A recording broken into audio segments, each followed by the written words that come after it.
Selamat datang di kanal Spice, St. Philip's Indonesian Congregation Eastwood. Nama saya Pendeta Kian Holik. Selamat menikmati khotbah-khotbah Alkitabiah di kanal ini. Sekiranya ada pertanyaan, dapat menghubungi kami di Instagram atau Facebook @spice.syd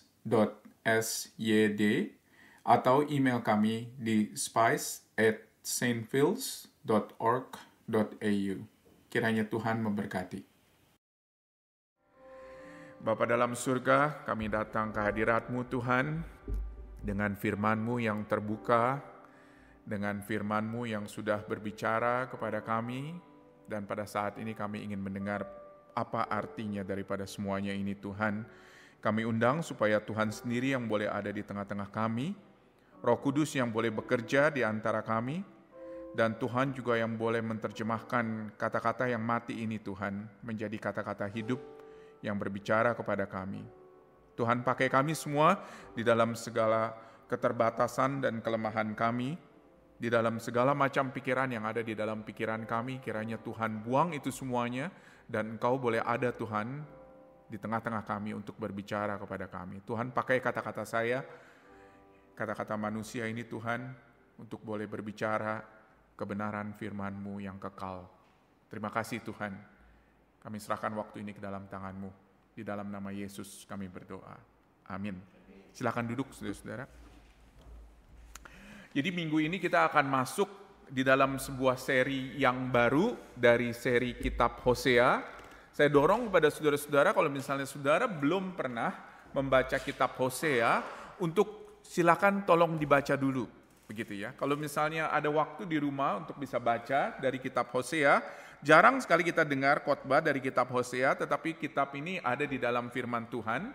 Jadi kita akan membacanya dan kita akan mempelajarinya dan kita akan belajar kira-kira hal-hal apa yang bisa kita aplikasikan di dalam kehidupan kita pada saat ini, kehidupan modern kita.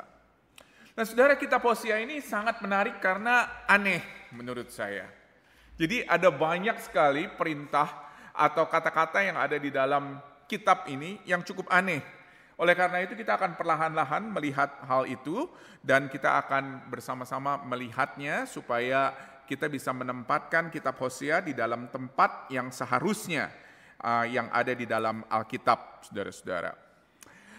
Pertanyaan yang menarik ialah bagi kita semuanya, karena ada satu tema yang terus-menerus muncul di dalam kitab Hosea ini adalah tema pengkhianatan. Pengkhianatan, betrayal.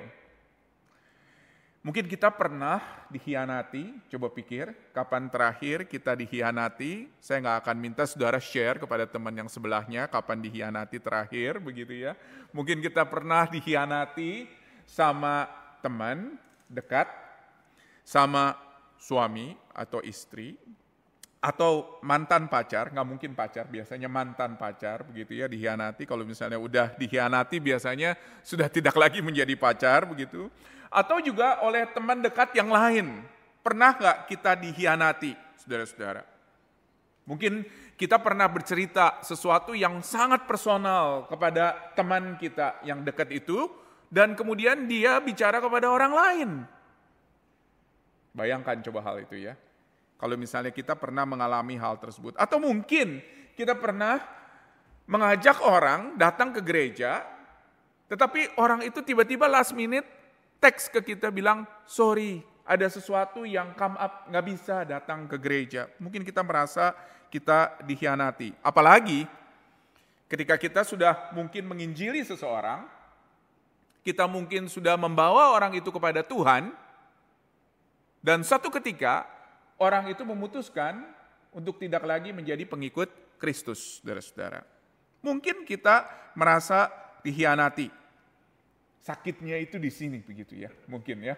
Kalau misalnya kita merasa seperti itu. Sulit dibayangkan tentunya seperti apa perasaan kita ketika kita dikhianati. Mungkin kita marah, frustrasi, sakit hati. Ya. Gak ada pil, saudara-saudara, yang bisa menyembuhkan sakit hati. Sakit kepala ada pilnya, begitu ya. Kalau sakit kepala, kalau di Indonesia bilang apa? Minum Paramex, begitu ya. Sakit kepala, betul nggak? Tetapi kalau sakit hati, nggak ada pilnya, saudara-saudara.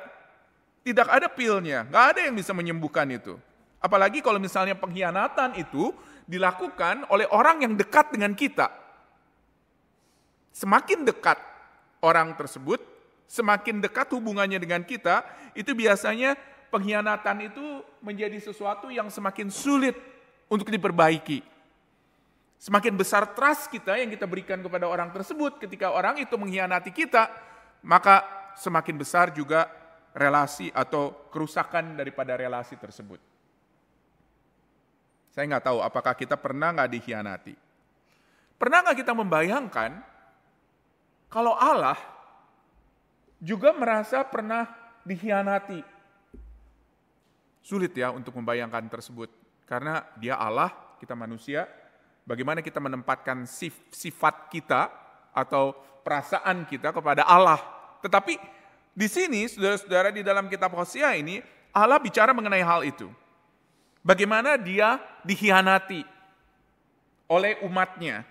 Bagaimana hubungan antara dia dengan umatnya retak karena apa? Karena umatnya tidak lagi setia kepada dia, saudara-saudara. Dan seringkali kita berpikir, apa iya betul Allah itu merasa dikhianati? Apa betul serius dia merasa dikhianati? Dan seringkali saudara-saudara, ini adalah sesuatu yang kita tidak mengerti karena kita tidak tahu apa yang Allah inginkan dari kita sebagai umatnya, saudara-saudara. Dan yang luar biasa ialah Allah menginginkan kepada kita untuk kita ada di dalam hubungan yang dekat, yang erat dengan Dia, saudara-saudara. Dan luar biasanya Allah bekerja di dalam kita ketika Dia membawa diri kita untuk dekat kepada Dia. Saudara bisa bayangkan, coba mungkin kalau misalnya saya tanya apa yang terjadi kemarin, mungkin saudara lupa. Tetapi kalau saya tanya apa yang terjadi pagi ini, mudah-mudahan masih ingat ya. Betul nggak? Ketika kita memutuskan untuk kita mau pergi ke gereja, ketika kita memutuskan untuk saya akan pergi ke ibadah Spice jam 11, saudara-saudara, ketika kita memutuskan bagaimana saya harus mulai bangun, saya nggak tahu saudara bangun jam berapa, dan kemudian saya sudah harus mulai untuk ke kamar mandi, mungkin, mudah-mudahan mandi, begitu ya. Dan mungkin mulai gosok gigi, mulai mandi, ya, pakai handuk, pakai baju, dan lain sebagainya. Dan kemudian pergi, pakai public transport atau pakai mobil ke sini. Itu semua, saudara-saudara, itu adalah segala sesuatu yang Allah sebetulnya lakukan di dalam rohnya. Karena apa? Karena kalau misalnya kita melihat keinginan kita, pada dasarnya kita sebagai manusia, kita itu tidak mau mendekat kepada Allah. Kalau misalnya kita tanya kepada kita, apa yang kita mau untuk having fun hari Minggu. Betul nggak? Kapan lagi ada day off hari Minggu seperti ini, saudara-saudara? Kalau misalnya ditanya kepada kita, apa yang kita mau? Mungkin kita kepingin kerja karena bayarannya double pada hari Minggu mungkin di Australia. Kalau ditanya kepada saya apa yang saya mau, mungkin saya mau untuk melakukan sesuatu yang gak ada hubungannya dengan gereja, mungkin saudara-saudara. Mungkin itu yang saudara jawab. Keinginan kita pada dasarnya itu adalah menjauh dari Allah. Tetapi Allah bekerja, saudara-saudara, di dalam kehidupan kita untuk membawa kita dekat kepada Dia, untuk membawa kita kembali kepada kasih-Nya yang tidak mengenal batas. Demikian juga itu yang terjadi di dalam kehidupan orang Israel pada zaman Hosea, saudara-saudara. Kitab Hosea ini seperti ditulis di introduksinya, saudara silakan buka kembali dari pasal 1 di ayat 1. Pasal 1 ayat 1 dikatakan firman Tuhan yang datang kepada Hosea bin Beri pada zaman Uzia, Yotam, Ahaz, dan Hizkia, raja-raja Yehuda, dan pada zaman Yerobeam bin Yoas, raja Israel. Kitab Hosea ini adalah kitab yang disebut sebagai kitab nabi-nabi. Ya. Kitab ini dinubuatkan, dikatakan, ya, ditulis oleh Hosea kurang lebih pada abad sekitar 8 sebelum Masehi, dan pesan ini adalah pesan yang dialamatkan kepada kerajaan Israel. Kalau saudara masih ingat, setelah Salomo mati, Salomo itu anaknya Daud, setelah dia mati kerajaan itu terbelah menjadi dua, kerajaan utara dan kerajaan selatan, mudah-mudahan masih ingat cerita di sekolah minggu. Dan kita lihat saudara-saudara, kerajaan utara itu ibu kotanya itu adalah di Samaria. Dan kerajaan selatan, Yehuda, ibu kotanya di Yerusalem. Nah, zaman Yerobeam dikatakan bin Yoas adalah zaman kekelaman, boleh dikatakan, di dalam kerajaan Israel. Kerajaan Israel semakin hari semakin berdosa, dan pada akhirnya saudara-saudara, karena keberdosaan mereka, mereka diangkut ke Asyur pada tahun 722 sebelum Masehi, kurang lebih sekitar 700 tahun sebelum kelahiran Tuhan Yesus. Dan zaman Yerobeam ini, orang-orang sudah tidak lagi taat kepada Tuhan. Mereka menamakan dirinya umat Tuhan, tetapi mereka tidak peduli lagi apa kehidupan mereka, seperti apa mereka hidup, mereka tidak peduli lagi. Mereka menyembah Baal, tetapi mereka adalah orang-orang yang mengatakan bahwa dirinya adalah umat Tuhan, saudara-saudara. Kalau kita lihat di pasal 4, saya undang saudara untuk sedikit pindah ke pasal 4 ayat 1. Saya akan bacakan bagi saudara. Sebab Tuhan mempunyai perkara dengan penduduk negeri ini, sebab tidak ada kesetiaan dan tidak ada kasih dan tidak ada pengenalan akan Allah di negeri ini. Hanya mengutuk, berbohong, membunuh, mencuri, berzina dan melakukan kekerasan dan penumpahan darah, menyusul penumpahan darah. Saudara-saudara, siapa mereka? Umat Tuhan. Apa yang mereka lakukan? Tidak ada kesetiaan, tidak ada kasih, tidak ada pengenalan akan Allah lagi, saudara-saudara. Sounds familiar? Mungkin kita pernah dengar bagaimana orang Kristen yang sebutnya dirinya pengikut Kristus, tetapi hanya hari Minggu aja. Senin sampai Sabtu itu orang Kristen yang disebut sebagai orang Kristen KTP atau orang Kristen yang cuma labelnya saja, saudara-saudara. Mungkin kita pernah dengar hal itu. Dan ini adalah sesuatu yang terjadi juga pada zaman Hosea. Ketika umat Allah pada waktu itu tidak lagi peduli akan pengenalan akan Allah melalui firman. Nggak lagi peduli kepada suara Allah. Nggak lagi peduli mendengarkan suara Allah. Hanya mendengarkan suara manusia, saudara-saudara. Hosea memperingati mereka bahwa Allah akan melakukan perhitungan dengan mereka. Bahwa Allah akan membawa penghukuman kepada mereka kalau mereka terus melakukan hal ini. Kalau mereka terus menyembah Baal, akan ada konsekuensinya. Dan dia juga mengingatkan bahwa Allah itu bukan hanya Allah yang sekedar menghukum, tetapi Allah itu adalah Allah yang penuh kasih dan pengampunan. Luar biasa, saudara-saudara. Allah, kita akan belajar pada pagi hari ini mengenai siapa Allah, dan bagaimana saudara-saudara Allah berbicara kepada orang Israel, kepada umatnya, bukan hanya melalui Nabi Hosea, tetapi juga kita melihat dari hidupnya. Jadi bukan hanya sekedar kata-katanya, tetapi dari hidupnya, bagaimana dia adalah Allah yang mengasihi orang Israel dengan kasih yang tiada batas. Dengan kasih yang tiada batas. Kita akan belajar 3 hal pada hari ini. Yang pertama, saudara-saudara, itu adalah ketidaksetiaan umat Allah. Kita sudah melihat prelude-nya tadi sebelumnya, ketika kita baca secara umum dari pasal 1. Tetapi kita akan lihat dari pasal 1 ayat 2. Saudara buka lagi, dari pasal 1 ayat 2 saya akan bacakan. Ketika Tuhan mulai berbicara dengan perantaran Hosea, berfirmanlah ia kepada Hosea, pergilah, kawinilah seorang perempuan sundal, dan peranakanlah anak-anak sundal, karena negeri ini bersundal hebat dengan membelakangi Tuhan. Maka pergilah ia dan mengawini Gomer binti Diblaim, lalu mengandunglah perempuan itu dan melahirkan baginya seorang anak laki-laki. Sebuah perintah dari Allah yang tidak biasa ya. Tidak biasa, saudara-saudara. Kemungkinan besar Hosea pada waktu itu tidak menikah dan mungkin juga tidak mencari seorang istri, saudara-saudara, mungkin pada waktu itu.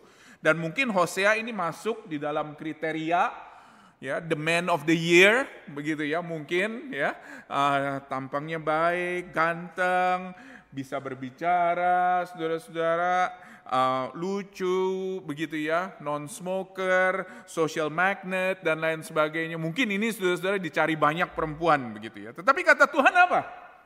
Kata Tuhan kepada Hosea ialah, forget about that.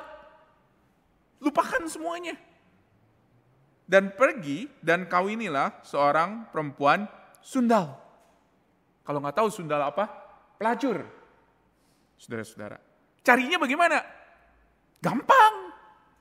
Karena apa? Karena pekerjaan pelacur ini adalah pekerjaan yang paling tua di dalam sejarah manusia, saudara-saudara. Pekerjaan yang paling tua. Tanya orang, semua orang pasti tahu, saudara-saudara.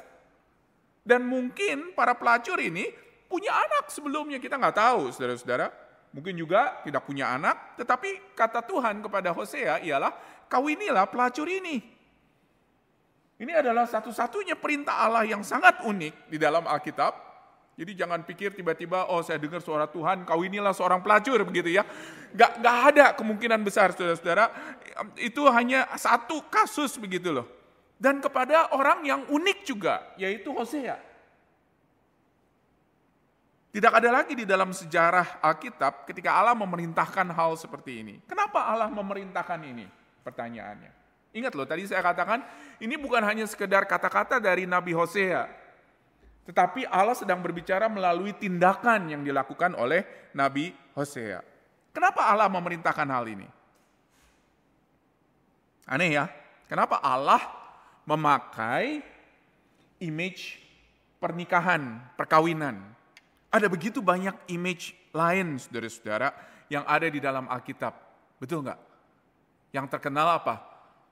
Dia adalah gembala, kita adalah domba, itu terkenal. Betul nggak? Ya? Atau dia adalah bapak, kita adalah anak-anak, itu terkenal. Tetapi kenapa dia memakai perumpamaan atau dia memakai ilustrasi mengenai pernikahan? Image mengenai pernikahan, dan dia menyuruh Hosea bukan hanya sekedar mengawini seseorang, tetapi mengawini seorang pelacur, saudara-saudara. Allah hendak menggambarkan bagaimana hubungannya dengan umatnya. Allah hendak menggambarkan bagaimana hubungannya dengan umatnya. Dan di sini kita melihat bahwa Allah tidak membuat perjanjian dengan Israel, sekali lagi, karena Israel itu suci, karena Israel itu baik, karena Israel itu mungkin taat, godly, saudara-saudara, tetapi dia tahu dari awal kalau misalnya Israel akan menjadi seperti apa. Dan luar biasa, saudara-saudara, ketika kita melihat diri kita, ketika dia memilih kita, dia tahu, saudara-saudara, kita akan seperti apa. Dia tahu, saudara-saudara, secara rinci bagaimana kelemahan kita. Bagaimana seringkali kita setengah hati, suam-suam kuku. Bagaimana kita selfish, self-centered. Tetapi dia tetap memilih kita. Luar biasanya. Dia tetap memilih kita, dia mengirimkan Tuhan Yesus Kristus yang tadi kita baca dari Yohanes 3 ayat 16 ketika di awal ibadah. Karena begitu besar kasih Allah akan dunia ini sehingga dia memberikan anaknya satu-satunya, Tuhan Yesus Kristus untuk kita, untuk mati di atas kayu salib bagi dosa-dosa kita dan mendamaikan kita. Dan Hosea tahu, Allah tahu, Hosea juga tahu apa yang akan dia dapati kalau misalnya dia menikahi Gomer, saudara-saudara. Dia tahu hal itu, tetapi dia tetap menikahinya. Dia tetap menikahinya. Dan gak lama kemudian seorang anak lahir, darah dan daging daripada Hosea sendiri ya. Dan Tuhan berkata bahwa namanya adalah Yizreel. Ayat 4, kemudian berfirmanlah Tuhan kepada Hosea, berilah nama Yizreel kepada anak itu sebab sedikit waktu lagi, maka aku akan menghukum keluarga Yehu karena hutang darah Yizreel, dan aku akan mengakhiri pemerintahan kaum Israel. Nama kota dan lembah yang terkenal, saudara-saudara, dikatakan itu adalah lokasi pertumpahan darah di dalam sejarah Perjanjian Lama.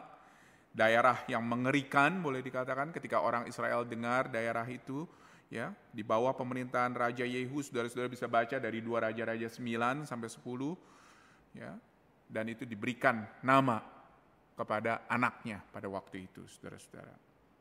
Mirip dengan kalau kita punya anak, mungkin kita panggil atau berikan nama anak kita Hiroshima. Ingat apa saudara-saudara kalau Hiroshima? Oh, bom nuklir, banyak orang mati.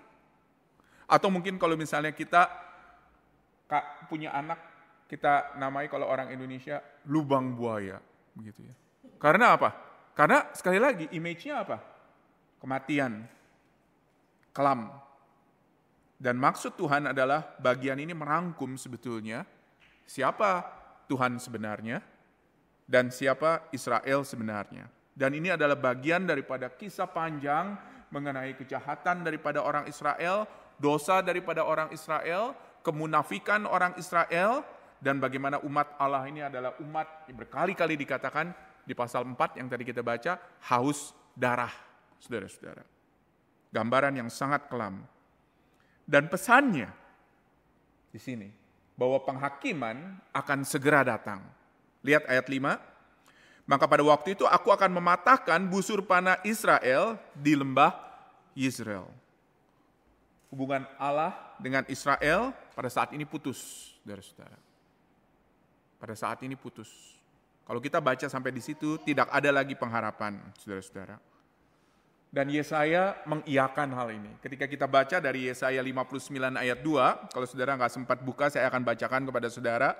Tetapi yang merupakan pemisah antara kamu dan Allahmu ialah kejahatanmu, yang membuat dia menyembunyikan diri terhadap kamu sehingga ia tidak mendengar, ialah segala dosamu, dia kata. Jangan pikir dosa itu hanya sekedar pelanggaran yang kita lakukan ya. Jangan pernah pikir hal itu. Dosa itu jauh lebih serius daripada itu. Dosa itu memisahkan kita dengan Allah, saudara-saudara. Ini membawa kita ke poin yang nomor 2. Di poin yang nomor 2, saudara-saudara, kita melihat pemisahan antara Allah dan umatnya ini dengan hal yang jauh lebih rinci. Ya, jadi yang tadi itu cuma awal daripada ceritanya, saudara-saudara. Jadi sekali lagi, dosa ini bukan hanya sekedar pelanggaran, tetapi dosa ini berakibat kepada pemisahan antara Allah dengan umatnya. Dosa ini bukan hanya sekedar pelanggaran, saya berbohong, saya mencuri, dan lain sebagainya. Tetapi dosa ini, saudara-saudara, berakar kepada sesuatu yang jauh lebih dalam. Bagaimana kita menggantikan posisi Allah yang seharusnya ada di dalam hidup kita dengan hal yang lain, saudara-saudara. Dengan hal yang lain. Dan itulah yang menjadi akar daripada dosa. Akar daripada dosa itu sama dengan penyembahan berhala. Ketika orang Israel menyembah berhala, menggantikan posisi Allah dengan berhala yang lain, saudara-saudara. Demikian juga dengan umat Allah di sini. Kenapa Roma pasal yang ke-6, saya akan bacakan kepada saudara ayat yang terkenal sekali. Roma pasal 6 ayat 23, ya, kalau misalnya saudara suka menghafalkan ayat, ini pasti ayat yang terkenal. Sebab dikatakan upah dosa adalah maut. Kenapa dikatakan seperti itu? Kenapa pakai perumpamaan seperti itu? Upah dosa adalah maut. Kenapa nggak katakan upah dosa adalah penjara? Atau upah dosa itu adalah dihukum. Tetapi upah dosa adalah maut, saudara-saudara. Dan luar biasa, ini dipakai untuk menggambarkan sekali lagi bagaimana sebetulnya efek daripada dosa, akibat daripada dosa. Jangan pernah kita main-main, saudara-saudara, dengan hal itu. Dan kita tahu bagaimana maut itu sebetulnya memisahkan antara Kristus dengan Allah, antara Kristus dengan Allah ketika dia pada waktu itu mati di atas kayu salib. Boleh dikatakan itu seperti memisahkan, saudara-saudara. Dan maut itu juga memisahkan kita dengan Allah tanpa Kristus untuk selama-lamanya.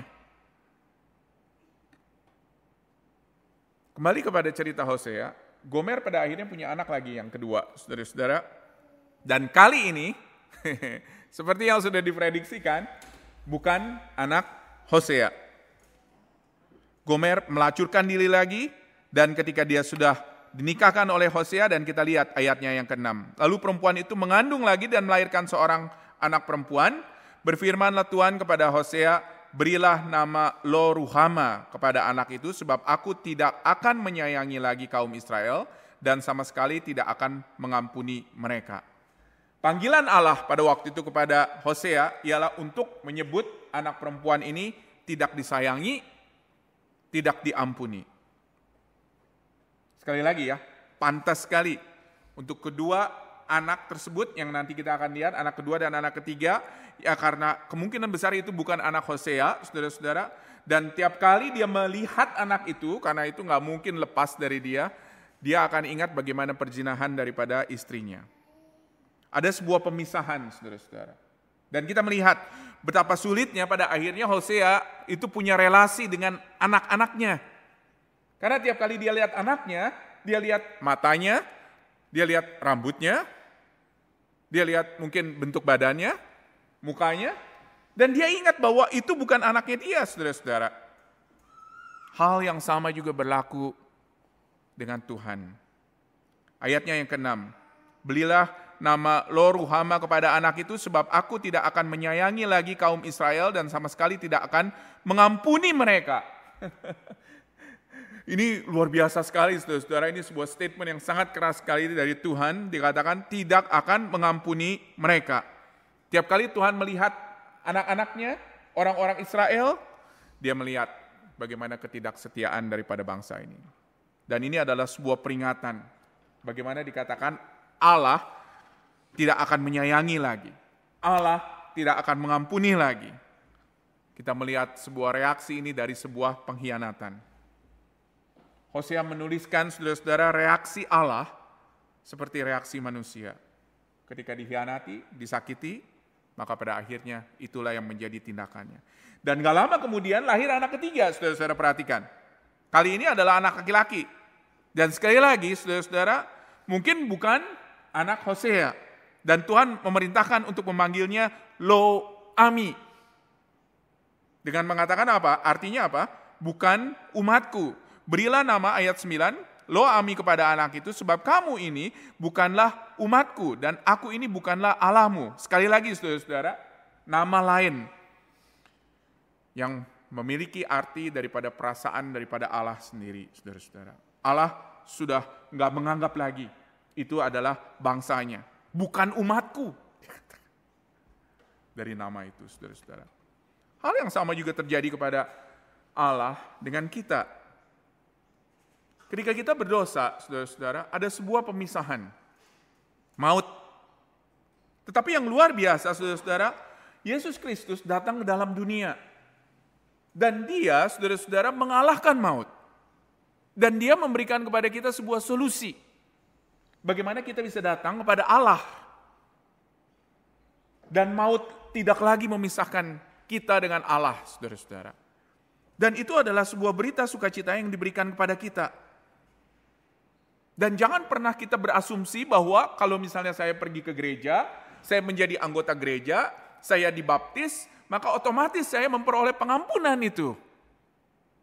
Maka saya memperoleh janji yang Allah berikan. Jangan pernah berasumsi hal itu, saudara-saudara. Tetapi untuk sadar bahwa saya perlu untuk datang kepada Tuhan, dan saya perlu mengakui dosa-dosa saya di hadapan Tuhan, dan saya perlu membereskan urusan saya dengan Dia. Luar biasa, saudara-saudara, Yesus Kristus datang ke dalam dunia untuk meniadakan maut. Maut yang menjadi upah daripada dosa kita. Akibat daripada dosa kita, itu ditiadakan oleh Yesus Kristus dengan kematiannya di atas kayu salib. Oleh karena itu, itulah saudara-saudara yang membawa sebuah janji rekonsiliasi. Itu yang membawa saya kepada poin yang ketiga. Janji rekonsiliasi. Rekonsiliasi antara Allah dengan umatnya. Dan ini sudah diberikan, saudara-saudara,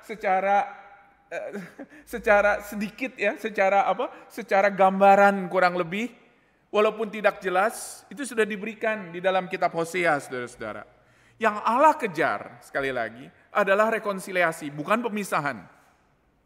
Ya, yang Allah kejar itu adalah sebuah rekonsiliasi. Dan lihat luar biasa bagaimana dia menggambarkan janji rekonsiliasi. Perhatikan ayat 10. Tetapi kelak, jumlah orang Israel akan seperti pasir di laut yang tidak dapat ditakar dan tidak dapat dihitung, dan di tempat di mana dikatakan kepada mereka, kamu ini bukanlah umatku, akan dikatakan kepada mereka, anak-anak Allah yang apa? Yang apa? Yang hidup. Yang hidup. Luar biasa, saudara-saudara. Pada mulanya boleh dikatakan Allah itu hanya memberikan hukuman, dan sepertinya hanya hukuman, dan hukuman.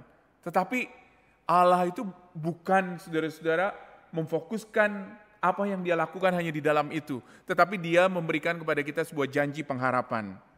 Dan janji itu, saudara-saudara, adalah sebuah kepastian yang diberikan kepada umat Allah bahwa akan ada sebuah rekonsiliasi. Padahal kita sudah melihat bagaimana anak-anak Hosea melambangkan dosa, pemisahan, tetapi Tuhan bergerak melampaui itu semuanya. Tuhan bergerak melampaui dosa-dosa mereka. Dan bahkan saudara-saudara dikatakan di ayat 11, nama Yisrael itu sendiri yang berarti Tuhan menabur, melambangkan bagaimana Tuhan menabur Israel di tanah dan mereka akan keluar dari sana seperti tanaman yang sehat dan tanaman yang berbuah. Ayat 11, orang Yehuda dan orang Israel akan berkumpul bersama-sama dan mengangkat bagi mereka satu pemimpin. Dan mereka akan menduduki negeri itu sebab besar hari Yisrael itu, saudara-saudara. Akan ada sebuah hari yang besar bagi Israel. Bagi anak yang taat ini, saudara-saudara. Akan ada hari yang bebas, hari penuaian, hari pesta boleh dikatakan. Dan luar biasa akan ada sebuah rekonsiliasi kekal yang Allah berikan kepada manusia. Orang Israel senangnya bukan luar biasa, saudara-saudara, ketika mereka melihat ada janji pengharapan seperti ini, janji rekonsiliasi ini. Karena itu memberikan kepada mereka pengharapan. Yang tadinya hukuman, mereka senang sekali sekarang bahwa Allah masih memberikan kesempatan kepada mereka.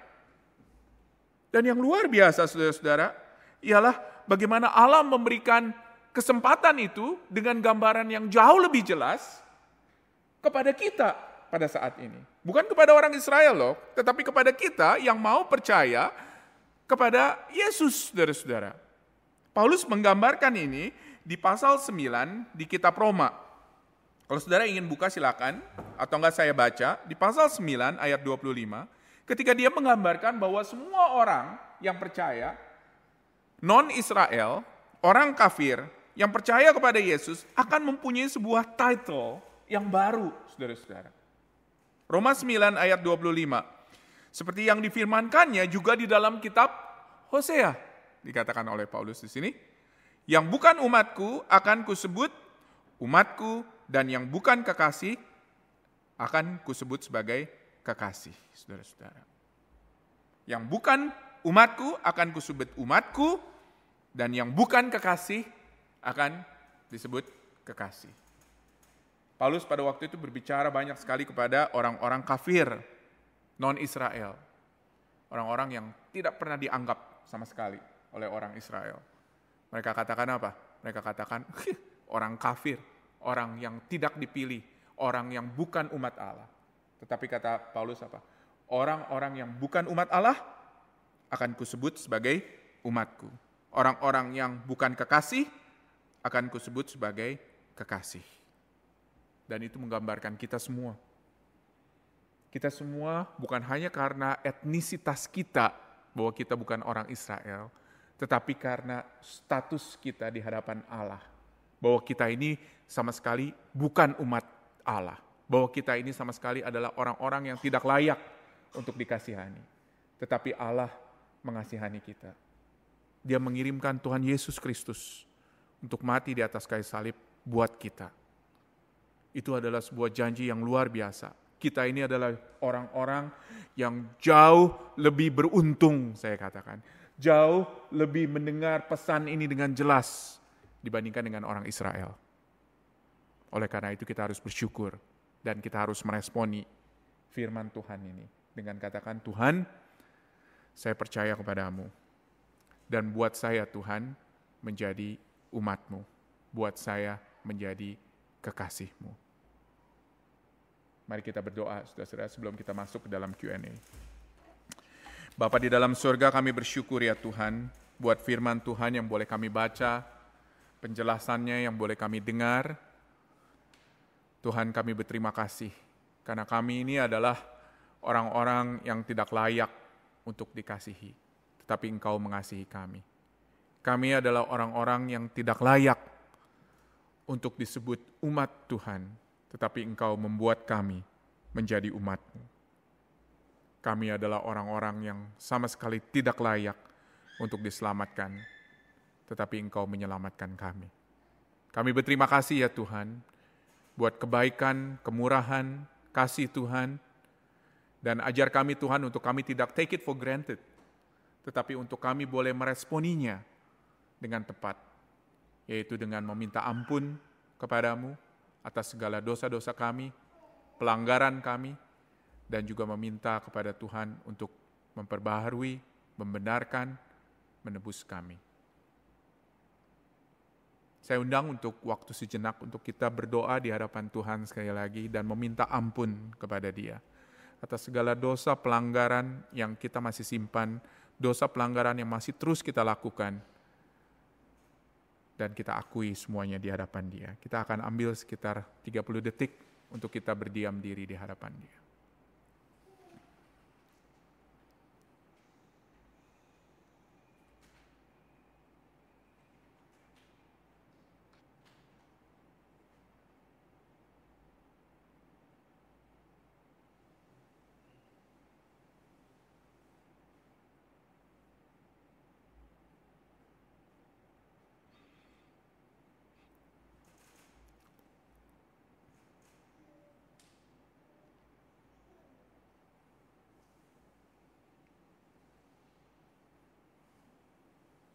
Terima kasih Tuhan, ketika kami berdosa, memberontak, musuh Allah, Engkau mengirimkan Tuhan Yesus untuk mati di atas kayu salib buat dosa-dosa kami.